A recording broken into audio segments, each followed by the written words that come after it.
Yeah, thanks.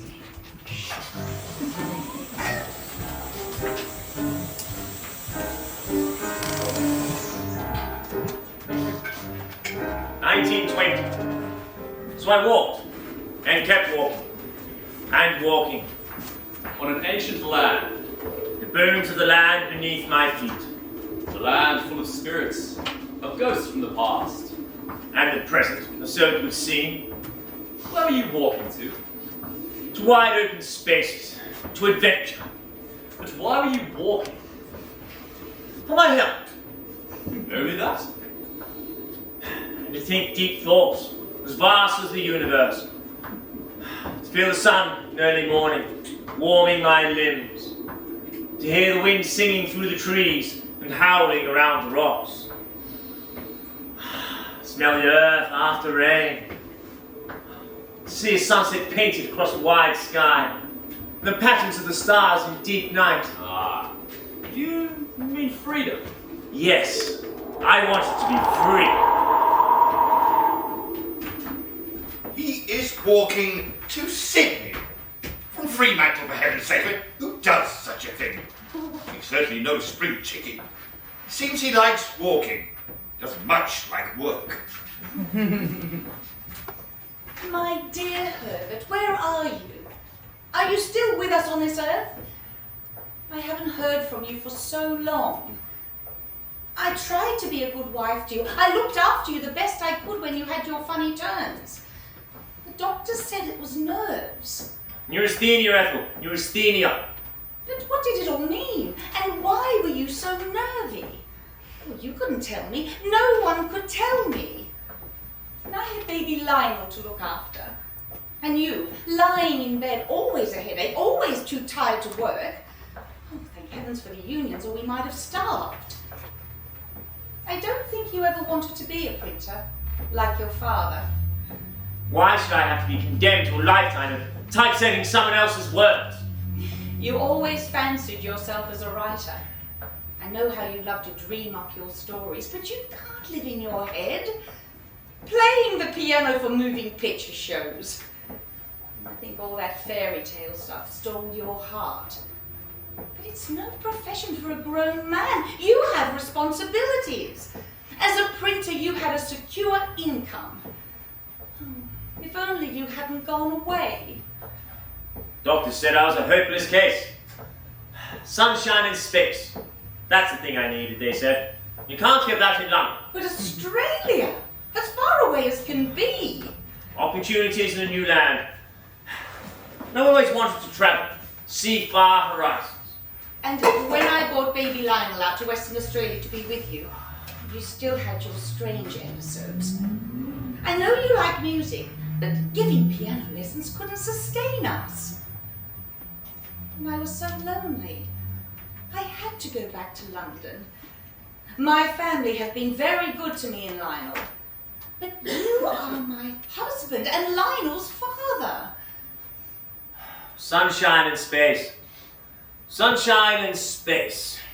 I still have that lovely, affectionate letter you wrote way back in 1913. Well, you'd been in hospital for 2 months. Well, we couldn't send money when you were in hospital, but you said you longed to be with us. You said Perth didn't agree with you. You were going to the country for a couple of months and then you were coming home. Well, that was 7 years ago. And then the war came, but the war is over now, Bert. Lionel is 11 years old, and he knows nothing of his father. He knows nothing of Herbert Charles Cull. You were employed by the Bunbury Herald with very little recommendation. I knew you hadn't stayed in any one place for long, but I believed in you. You persuaded me you had long experience as a journalist, and I enjoyed your stories that were serialised in our newspaper. The readers liked them. The Mystery of the Nine Stars was very popular. A good yarn. You've a talent for mystery, man, and no mistake, but not for application. Damn it! A contract is a contract. You can't just go walking off, leaving the readers high and dry without an ending, and without an explanation. Oh, walking to Sydney, indeed. And in the summer, madness. I realise now I know nothing of this Mr. Frank de Brune Cull. Why can no one find for me the name Herbert Cull? The sun is remorseless as I follow the railway that ties east to west, across the bare earth of the Nullarbor plain. Not a tree in sight, only some stunted salt bushes, withered and gaunt. Bushes in name only, more a bundle of sticks set on end. The distant horizon encircles the earth as the edge of a large saucer. As far as the eye can see, there is no living thing. The only signs of the existence of humans are the slender iron columns and the crossbeams bearing the telegraph wires. What were you walking to in Sydney? To a new identity, But what were you walking from? from conformity, from being hemmed in.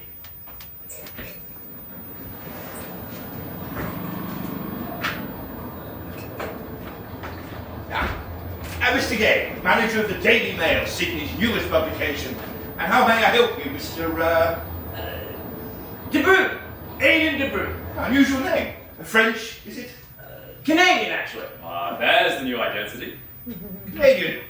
You surprise me. But I have spent some years in England. I see. And I believe you walked all the way here from Fremantle in Western Australia. I did. 90 days, averaging 33 miles a day.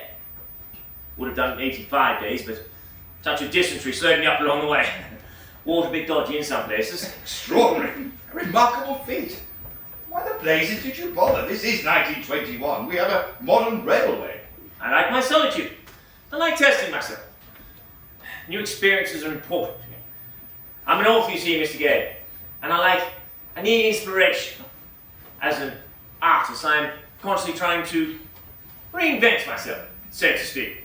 I'm getting the picture now. It's reinvention. Identity is just a trap. It prevents you from transforming yourself as an artist. Therefore, your new life begins. And you come to Sydney. But not for... You're not walking back. Oh. Oh, no. I've had enough of this here. I'm going to walk all around the coastline of Australia and back to Sydney again. Devil you are. What on earth for? No one else has ever done it. You want to be famous, is that it? Could make a name for myself. Get a publisher. Sell some books. Besides, it's good for me being on the road. Already since being in Sydney, I've been in the hospital with new writers. You don't like cities. Doctors don't know what it is. Some say it's in my head. Tell you what though, it gives you awful aches and pains. But I'm feeling chipper now and getting together what I need for 11,000 miles. Is that so? And how are you going to fund a walk like that? Oh, can't keep a daily diary. Bound to have some adventures. My proposal to you, sir, is that you pay me to write articles for your newspaper about the places I visit along the way. Some gall, I'll say that for you. Well, Mr. Gay, your paper is brand new. You need a gimmick to get yourself noticed out there on the street. People will be interested in reading about places they've never seen before. I guarantee you. Cocky one, aren't you? I wouldn't say that. I'll tell you what, though. Walking in the outback teaches you a thing or two. Gives you courage. So does a new identity. And I tell you what, you're every kind of bloody fool. One man's fool, another man's hero. You're a businessman, Mr. Gay. You can see an opportunity here. All right, you've got a deal. It's an impossible task, though, as far as I can see, and not without its risks. I hope you make it. I'll see you in 12 months. I doubt it. Just so long as you keep writing. Oh, and how shall we describe you to our readers, Mr. de Brune? Call me the Amateur Tramp. So, Herbert that was? Your new persona claims to have travelled the world and that you hail from Montreal, not Camberwell in London. Well, whatever the fantasy about your origins and the distances you've travelled in the past, you're certainly putting some miles behind you now. Brave new world, Aidan. 20th September, 1921. Day 1. Upper blankets, spare shirt and socks, matches, plate, knife, fork and spoon, tea, sugar, oatmeal, rice, lentils, pepper, and salt.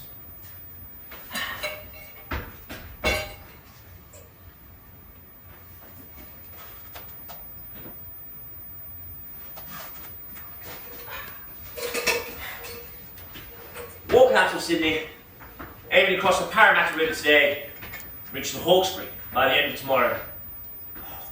Fine views above the Hawkesbury. But I'm not distracted. Keep walking through the dark railway tunnel to Woywell. Walking, walking, walking. The days pass. Walking towards the Queensland border. It's a prosperous country in northern New South Wales. Orchards, orange groves, market towns with people buying and selling. Nice place to settle down. If settling down is what takes your fancy. The weeks pass, and I'm tramping through Queensland. New boots are ready, in Toowoomba.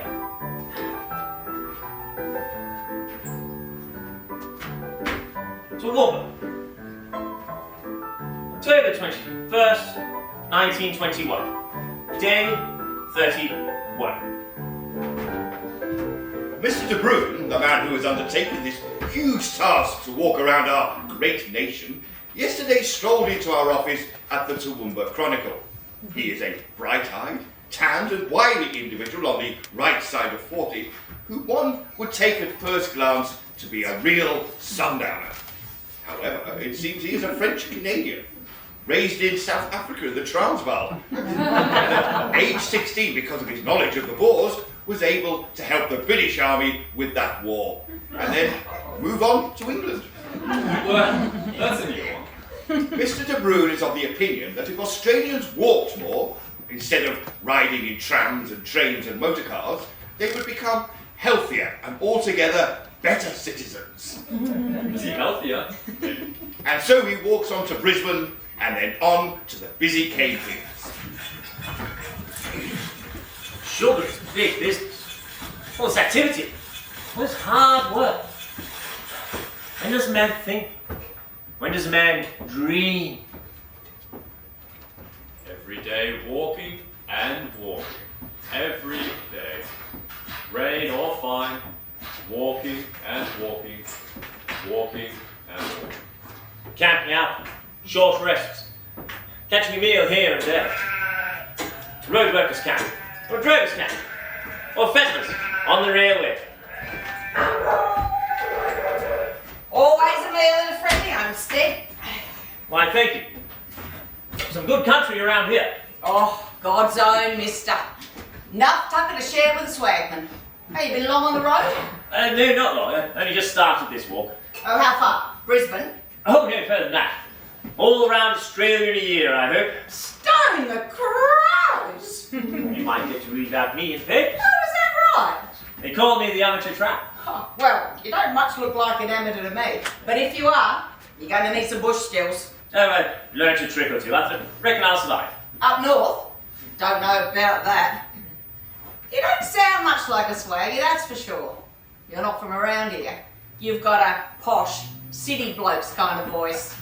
You sure you're tough enough to handle being on the road? I'm tougher than I look. Oh, work the land, have you? No, I'm an author. You don't say! Oh, fancy that! Well then, you can entertain us with a few of your stories over your tea. I can do better than that, madam. I can play you some tunes in that old piano of yours. Well, blimey! Oh, who would have thought it? No, I don't suppose you can go around carrying your piano on your back. Well, we're in for a good night then. You're going to be welcome along the road, mate, no mistake. Not a good time of year to be walking up north into the Gulf country, but... Why is that? Rain, mate. It's the wet season. Huh, boy, I mean wet. Turn west with the Cairns. It hasn't stopped raining since. Weeks. Creek beds all swollen and land so boggy, times are up like knees in water. Plagued by mosquitoes. Christmas came and went. New Year's. Wonder what 1922 will bring. Supplies low and feet very bad.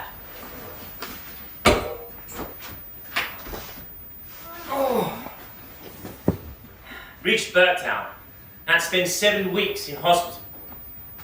I sympathise with explorers from the old days. abscesses on my damned feet took their time to heal. Who knows? Maybe Burke and Wills may have made out alive if they had a hospital to the end of their journey. 22nd of March, 1922. Day 158 already.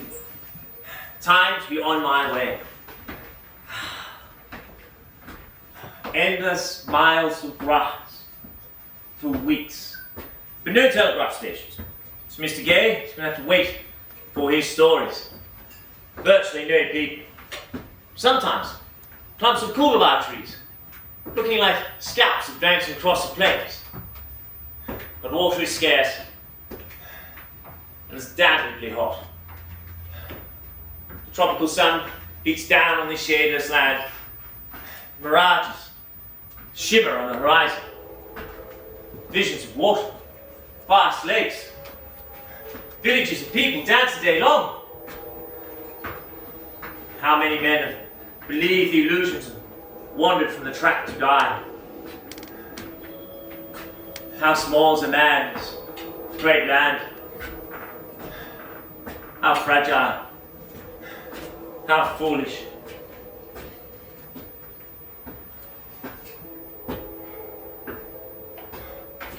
Shimmering images taunt me, but I must not give in. I must set my face sternly to the one path and disregard the tempting visions. Elsingour Stock Station, Northern Territory, 19th July, 1922, day 303. And here are men, resting up from putting down boards along the Maranchi track. Couldn't have gone another day without refilling my water bottle. Boil the filling, sit down under the stars. You're a sight for sore eyes. Oh, I've been travelling ball to ball for many weeks now. Tough country, this. Did nobody warn you? Don't reckon no one believes it till they taste it. Time for a spot of yarning, stranger. Reckon you've seen some things on your travels? Probably much the same as you. It's a learning road out here. We're here for the work.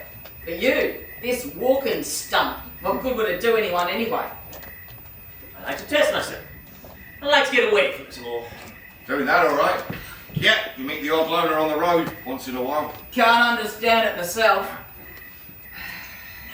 I knew this bloke once. Walked out of his herd after kissing his wife and family goodbye. Adelaide bloke, was it? Could be. They watched him walk around the corner, and then went inside, prepared to welcome him home that evening. But he never returned. He never caught his usual train or tram to work, but kept walking to some place that he was unknown. Arriving in a strange city, he went to a large store. Bought some clothes that varied considerably from his usual tastes. With a change of clothes, he changed his name. John Smith became Tom Brown. Must have been running from something. Or running to something. With new clothes and bearing a new name, he assumed a new manner. John Smith was studious and retired. Tom Brown was gregarious, sought out all the bright spots of the night for the city.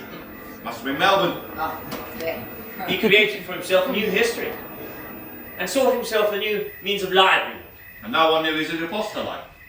Now, a keen watcher from his old days may recognise some old mannerisms, but there was no one there that knew him from before.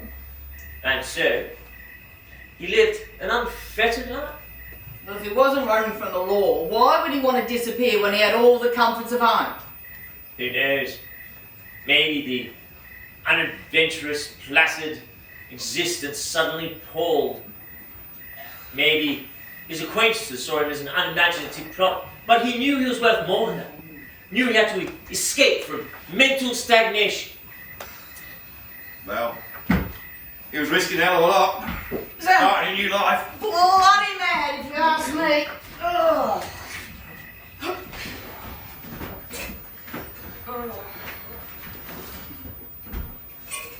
So, Aidan, with a new history, the hero of your story could live an unfettered life. Hey, you're back. The life he had was unbearable, leading into mental stagnation.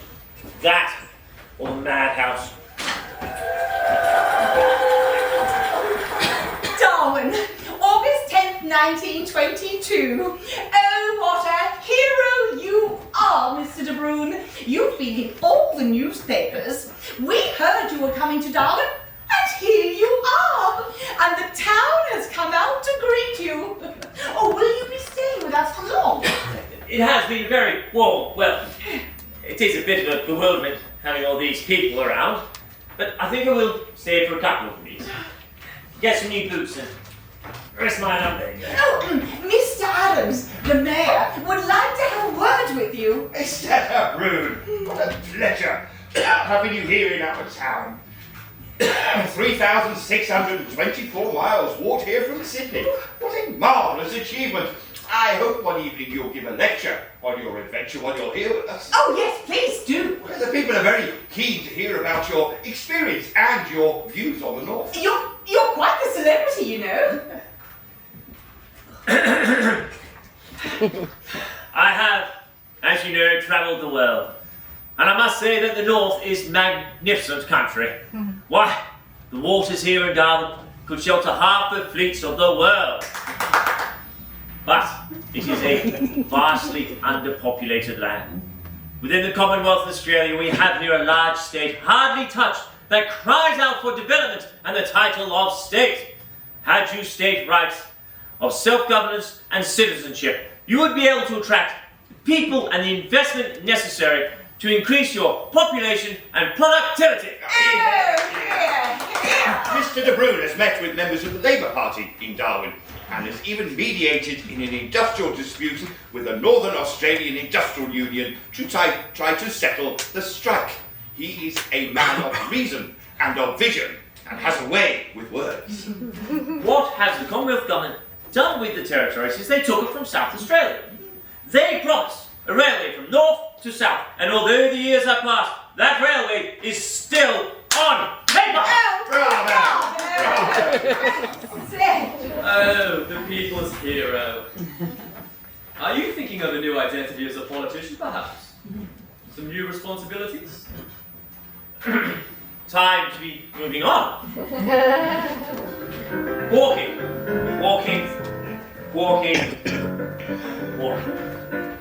Well, Mr. de Brune, John Gay takes his hat off to you. It has been 12 months since you left Sydney, and I'm afraid to say you have not made your target. In fact, you've only reached as far as Wyndham in Western Australia, but at least you're still on the road. I have had some challenges. Poor health, bad feet, bad weather, rough terrain. Fortunately, our readers are still very interested in your exploits, so carry on with the descriptions of the places you passed through, my good fellow. You are doing a service for the armchair traveller who bides at home and will never see the wonders of this great country. Carry on, Mr. de Brune. Carry on.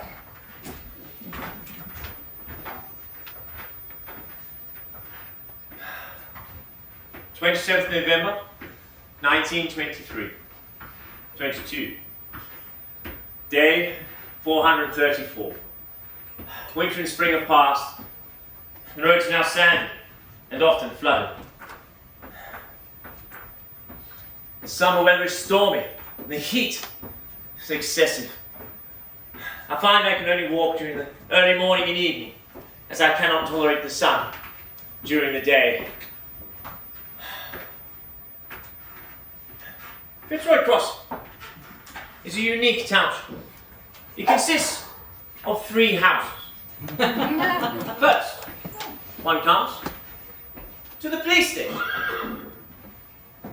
Then, a mile and a half down the road, one comes to the hotel. Then you turn at an angle to travel 2 miles to arrive at the post office.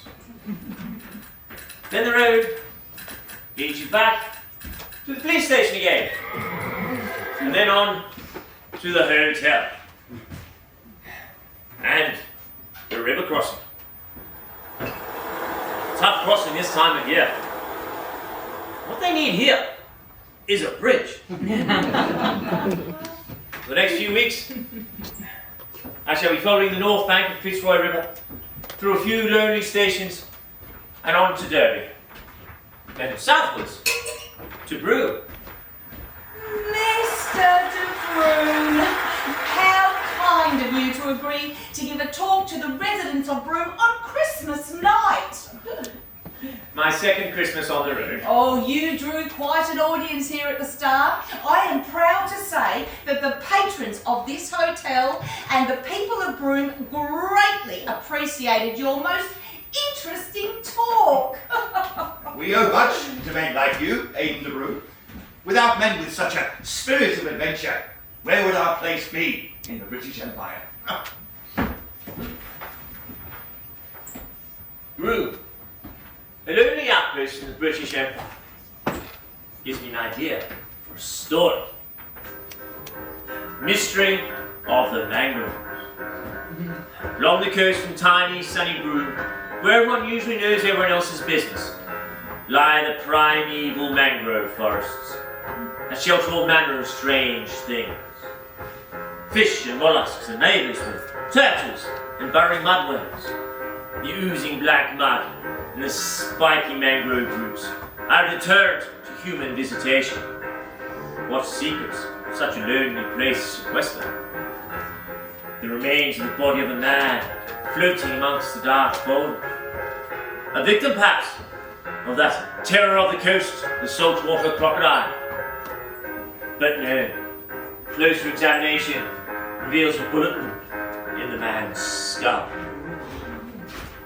Here, you're that bloke who was giving a bit of a chin wag at the Jubilee Hotel. Maybe.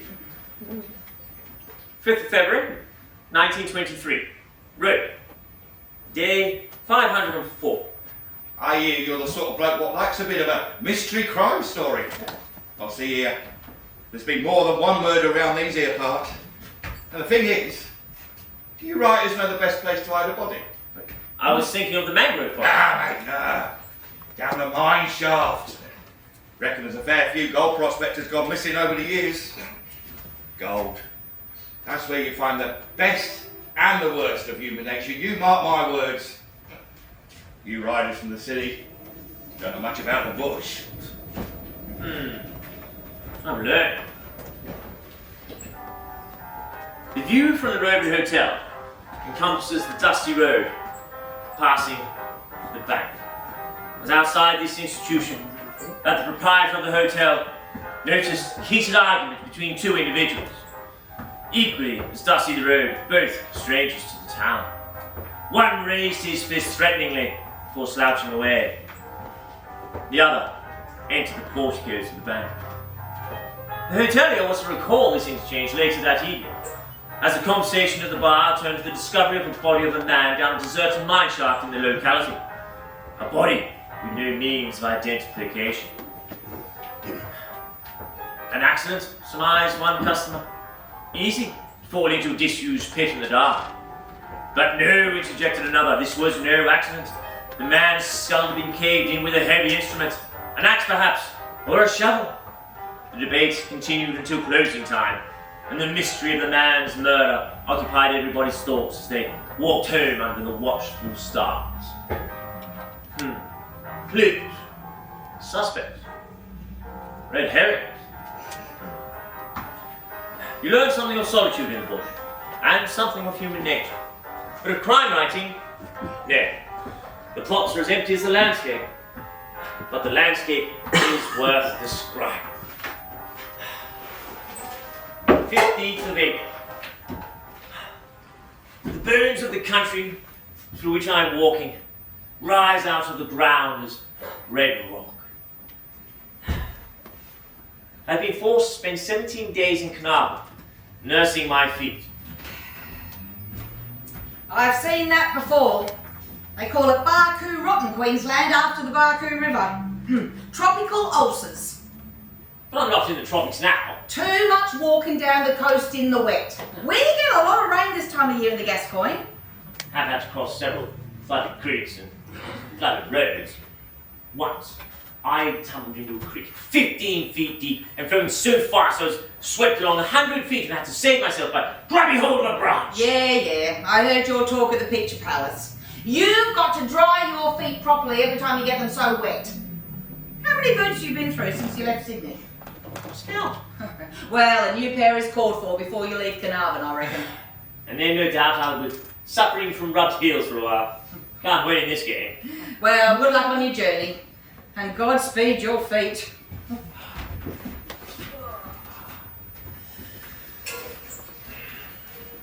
Keep right on to the end of the road.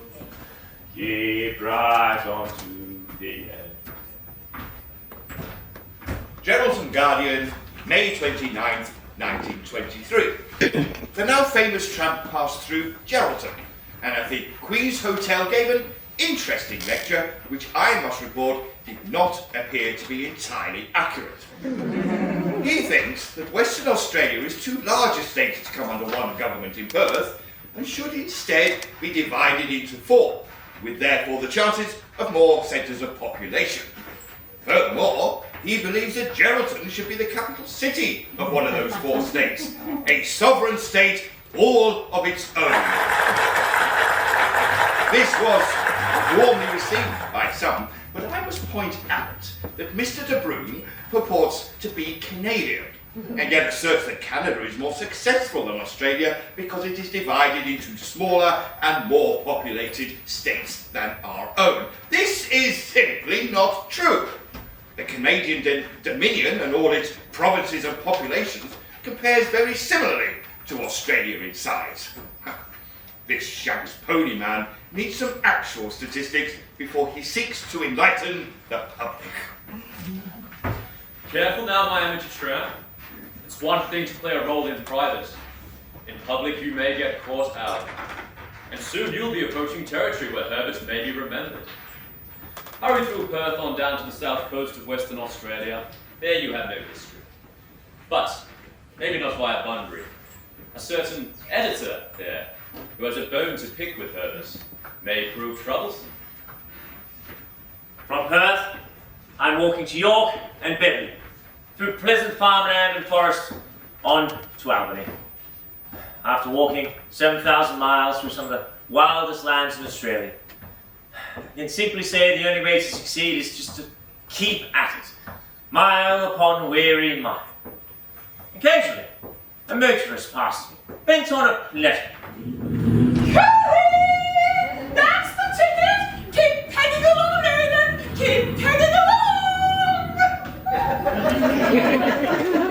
A grand slogan, keep pegging along. I can't help but think that all Australians should keep this slogan in mind. Australia still needs to build and strive forward now that war is in the past, regardless of the magnitude of the task. So much of this country is unknown to the white man once he leaves the East Coast, particularly the North, which could be such a valuable asset to the national wealth. I may be an outsider, but everywhere I go, I've observed a great deal.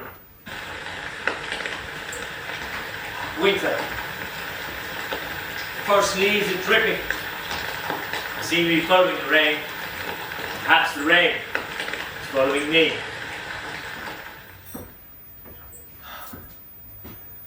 Third of August, 1923. Day 683. Sunshine. Sprained ankle is not enough to affect the wonder of my first sight of Esperance Bay. A vast sheet of intensely blue yet iridescent tranquil waters with broad sands and a bewildering array of islands in tints of pink, green and blue. There is no train as yet to Esperance. You must sail to Albany and then motor from there if you are unable to walk as I have done. But it is a wonderful sight and a journey worth making. A place of natural beauty and life-giving properties. One could linger here a while longer. But the road goes ever on. I follow the telegraph wires to Euclid, the last post in Western Australia. Send word to Sydney, still blazing a trail around Australia. 2nd November 1923. Day 774. Where am I now? Port Augusta! Indeed, I am now in South Australia. And overhead, the noisy yellow-tailed black cockatoos crash in and out of the trees. The soaring flight of the white-bellied seagull makes me ache to be less anchored to the ground. I've seen so many birds and animals and wondrous creatures in my trail around our continent. Oh, it's him! It's him! It's the tramp! Ask him something more. Yeah. What's Australia's most fiercest animal, mister? The fly. Oh, I thought he'd say crocodile. Boring. Children everywhere turn out to see this curiosity. Adelaide, November 29th, 1923. Day 801. Yeah, mister. You really done got to walk all around Australia? Indeed I have. Bonza. What's the most dangerous thing what's ever happened to you? Water. Water? Either too much so I almost drowned, or too little so I almost died of thirst. Oh. I thought you'd at least say you fought off some villainous bushrangers, but water? Who cares about that? Water is the great question in Australia. Along my route, I had passed the graves of men who paid the penalty of the bush. I look back now and realise I have met danger. But I'm close to home now. The miles disappear under my feet. I am happy to say that we met Mr. de Brune at our Royal Hotel in Horsham. Your favourite lemon squash, Mr. de Brune. We provided his Christmas dinner as fine as any in Victoria. Did we not, Mrs. Lloyd? Indeed we did, Mr. Lloyd. And it was such an honour to entertain him and to hear him play the piano. An honour that one seldom obtains. My 3rd and last Christmas on the road. And we wish him luck with the remainder of his journey. Do we not, Mrs. Lloyd? Indeed we do, Mr. Lloyd. And compliments of the season.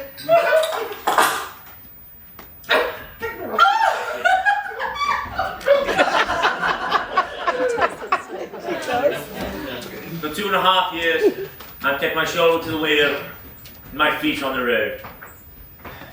I've stopped here and there to enjoy the compliments I receive along the way. People seem glad to see me. New South Wales once more. The excitement grows. I hope that my journey will be remembered as a memorial to my endurance. March 4th, 1924. Today, after 897 days away, walking 10,060 miles around Australia, Mr. de Brune returned to Sydney triumphant. Everywhere he has been, people have been entertained by his welcome conversation and his piano playing. Everywhere, people have been astounded by his remarkable adventure. He is by no means a man of extraordinary strength, but his endurance is unparalleled. And now, the famous traveller is to settle in Sydney and astound us once again with the publishing of his popular mystery crime stories. He is to become Sydney's own Edgar Wallace.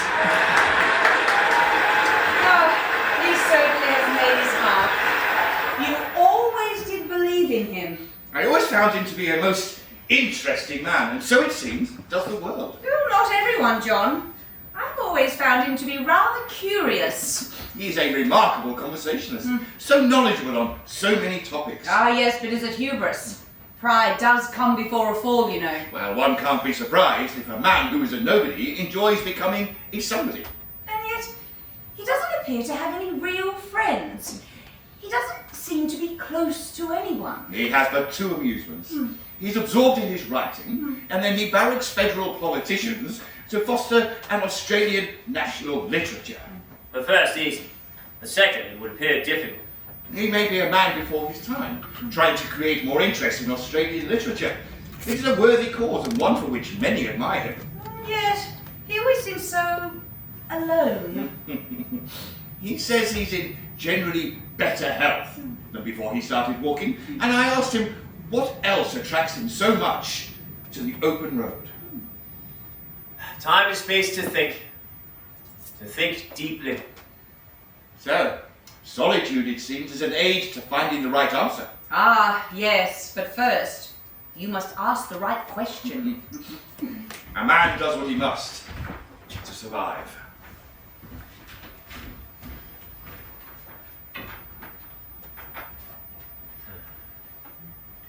The castle lone mystery, the dagger in the cord, the phantom launch, the shadow crook, the green pearl, Grey's manor mystery, whispering death, the Marrickville murders, the flirting fool, voodoo vengeance, fortune-telling house. I have so many stories in my head. Aidan de Brune's books and serialized stories are very popular. He has written dozens of gripping thrillers set largely in the underworld of Sydney and Melbourne. De Brune always provides an exciting and ingenious ending to his yarns.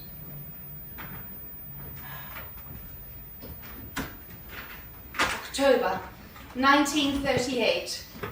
I am trying to locate my husband, Herbert Cull, whom I have registered in England and Australia as a missing person. I haven't heard from him for many years, but I wish to inform him that he now has a grandson, Michael. My family would very much like to know what has become of him.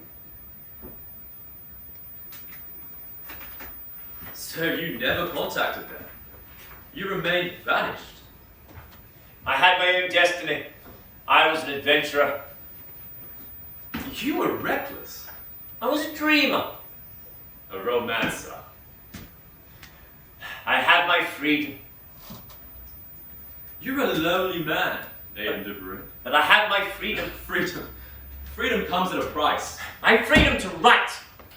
People always need stories. You just don't always appreciate the storytellers. My art, my writing, that is everything to me. That's all I need. Besides, identity is a trap. It prevents you from transforming as an artist. So, on the open road itself is where Herbert Cull vanished. Left behind, a ghost of the past. You walked nearly 11,000 miles to shake him out of you. So, Aidan, you had fame, notoriety, as a published and revered crime mystery author. Who now remembers your stories? Who remembered you? You became a ghost of your own past, the man of mystery, the first person to ever walk all around Australia, solo, with no vehicle. Why did your grand walk not be spoken about for generations and centuries, but simply fade out of Australia's history stories? Where did your plan go so very wrong? I suppose it was pride. Fear that my past ghost would reappear and damage my accomplishments. Effectively, Herbert and Aidan both vanished. We were both very lonely men.